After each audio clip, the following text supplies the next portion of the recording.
Hello there. KOTOR est largement considéré comme l'un des plus grands jeux Star Wars jamais créés, et bien qu'il relève désormais de la bannière Legends, nombre de ses personnages, planètes et événements existent toujours dans le canon officiel. Dans cette idée, les voici avec les détails, et c'est juste après ça.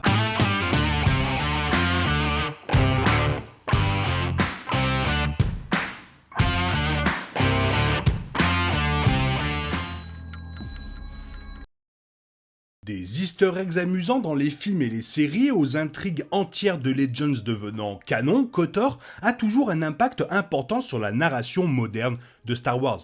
Le prochain remake le prouve et suggère que d'autres aspects du jeu continueront de revenir dans le canon. Ce serait formidable pour les fans de longue date, en particulier avec l'histoire troublée de la série. KOTOR 2, les Seigneurs Sith, a été précipité pendant le développement, entraînant une grande quantité de contenu manquant, et KOTOR 3 a fini par être annulé. Même ainsi, l'équipe derrière Star Wars The Old Republic a trouvé des moyens d'intégrer des concepts inutilisés de KOTOR, produisant le seul nouveau contenu Legends à ce jour. Avec tant de passion pour la franchise, il n'est pas étonnant que le canon officiel ait ramené tant d'éléments des jeux vidéo révolutionnaires. Et on commence avec les Rakata. Les Rakata sont apparus pour la première fois en tant qu'espèce mystérieuse mais puissante qui a façonné la galaxie dans les temps anciens. Ils étaient connus sous le nom de bâtisseurs, s'appuyant sur le côté obscur de la force pour alimenter leur technologie alors qu'ils créaient un empire infini et conquérant des mondes à travers la galaxie. Leur création comprenait les premières technologies Hyperdrive, la Starforge et le Force Saber que l'Ordre Jedi a utilisé pour créer les premiers sabres laser. L'easter egg des Chevaliers de l'Ancienne République d'Andorre a confirmé que les Rakata existent dans le canon lorsque Luten Rael a mentionné le soulèvement contre les envahisseurs Rakata dans la saison 1, épisode 4, Aldhani. Et on continue avec Malachor. Malachor 5 a servi de champ de bataille final des guerres mandaloriennes et du dernier niveau de KOTOR 2, les Seigneurs Sith. Avant de se tourner vers le côté obscur, Revan a mené son armée dans une attaque finale contre les envahisseurs mandaloriens, battant à lui seul Mandalore l'ultime. Cependant, les forces de Revan ont déclenché le Mass Shadow Generator, une super arme qui a détruit n'importe qui à la surface et a laissé Malachor 5 comme un désert. Le nom a été raccourci en Malachor dans le canon de Star Wars, mais avait une histoire quasi similaire, car une super arme Sith a détruit tous les Jedi et Sith à la surface dans ce qui est devenu connu sous le nom de Grand Fléau de Malachor. Transition toute faite, les guerres mandaloriennes. Les guerres mandaloriennes ont été le début du virage éventuel de Revan vers le côté obscur, et un conflit similaire s'est produit à un moment donné dans le canon. Star Wars Rebels saison 3 épisode 15, Kanan Jarrus a déclaré à Sabine Wren que les Jedi ont gagné la guerre avec Mandalore. Et Star Wars The High Republic Light of the Jedi a confirmé que la République est entrée en guerre avec Mandalore à un moment donné de son histoire. On ne sait pas si le conflit s'est déroulé de la même manière ou a façonné l'histoire de Revan dans le canon, mais Star Wars a continué à faire allusion à une ancienne guerre Mandalorian-Jedi dans The Mandalorian. Passons maintenant à Taris. Taris a été la première planète visitée, et sa surface a été décimée par les forces Sith de Malak. La planète elle-même est apparue pour la première fois dans le canon de Star Wars Aftermath, bien que la sénatrice Taris Tinra Pamlo ait été membre du conseil de l'Alliance Rebelle dans Rogue One. Maintenant, la société Zerka. La Zerka Corporation était une entité majeure dans le premier jeu, créant des scrolls sur Tatooine dont les Jawa ont pris possession plus tard. Zerka a été mentionné à plusieurs reprises dans le canon, apparaissant une fois dans Star Wars Master et Apprentice. Maintenant, Tatooine. KOTOR a révélé pour la première fois que Tatooine était autrefois une planète océanique, une histoire qui a été développée dans Star Wars Dawn of the Jedi. Cela a été transféré au canon dans le livre de Boba Fett, lorsque le personnage a expliqué que les Tusken avaient revendiqué la mer des dunes depuis que les océans se sont asséchés. Passons au droïde assassin.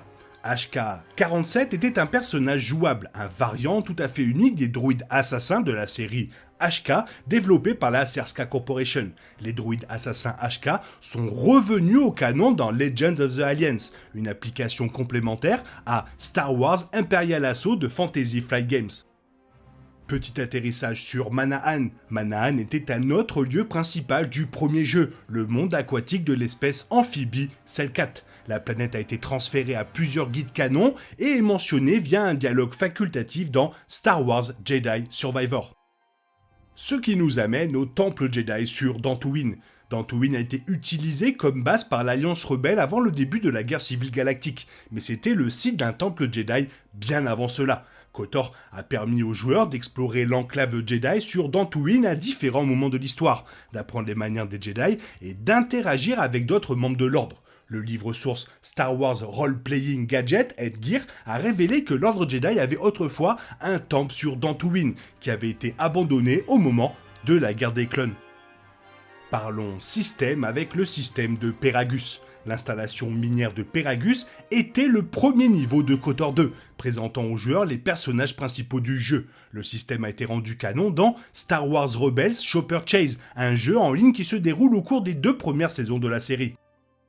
Passons maintenant à Mitra Surik. Connue à l'origine sous le nom de Jedi exilé lorsqu'elle était le personnage principal de KOTOR 2, Mitra Surik a ensuite reçu un nom dans Star Wars The Old Republic. Elle a défié le Conseil Jedi en tant que Padawan pour aider Revan pendant les guerres mandaloriennes. Mais, après la fin tragique du conflit sur Malachor 5, elle est retournée volontairement pour faire face au jugement et a été exilée de l'ordre Jedi. Après la première purge Jedi, elle est revenue pour aider à vaincre le Triumvirat Sith et sauver la République. Surik était une itération utilisée dans l'initiative de publication de Star Wars The High Republic et est presque certainement une référence à Mitra Surik. Ce qui nous amène sur Telos. Telos 4 était une planète clé dans KOTOR 2, une planète ravagée pendant les guerres mandaloriennes et l'emplacement d'une académie Jedi cachée après la purge. La planète est apparue sous le nom de Telos dans le canon, mentionnée pour la première fois dans Star Wars Catalyst Rogue One Nouvelle.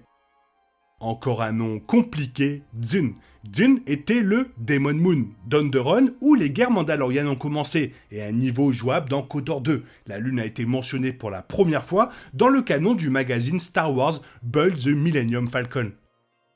Autre atterrissage sur Korriban. Korriban était l'ancien monde natal des espèces Sith et de l'ordre Sith qui a adopté leur nom, servant de lieu important dans les 2 jeux. La planète avait plusieurs tombes dédiées aux puissants seigneurs Sith et abritait une académie Sith construite sous le règne de Revan et Malak, et a continué à attirer de nouveaux Sith pendant des milliers d'années. Alors que la planète reste canon grâce à The Clone Wars, le nom de Korriban a été changé en Moraband par Lucas, bien qu'un guide des épisodes ait déclaré que la planète avait de nombreux noms tout au long de son histoire.